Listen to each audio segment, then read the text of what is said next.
সপ্তাহে 7 দিনের মধ্যে যারা কর্মরত তাদের রবিবার ছুটি থাকলেও আমরা গৃহবধূ যারা তাদের কোনো ছুটি নেই।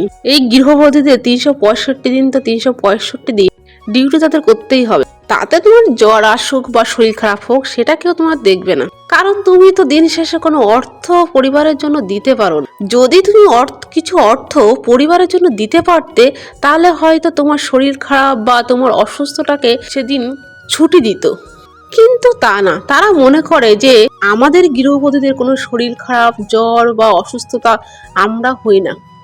তাই তো দেখো, শীতে রাতের বেলা রান্না করার ইচ্ছা না থাকা সত্ত্বেও, যেহেতু বাড়িও তেমন কেউ ছিল না, ওই যে বললাম আমাদের কোনো ছুটি হয় না, তাই তো হাজবেন্ডের আবদারে আমাকে অগত্য হয়ে সে রান্নাঘরে ঢুকতেই হলো।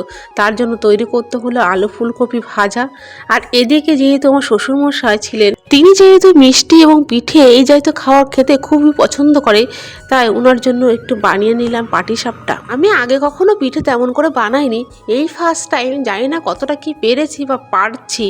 যখন কেউ থাকে না তখন তো নিজেকে পারতেই হবে সবকিছু। না পারার অজুহাত দেখাতে আর না পারার অজুহাত আর কাকেই বা দেখাবো বলো। এই দেখো, তোমাদের সাথে গল্প করতে করতে আমার তৈরি হয়ে গেল পাটিসাপটা, আর এদিকে আলু ফুলকপি ভাজা।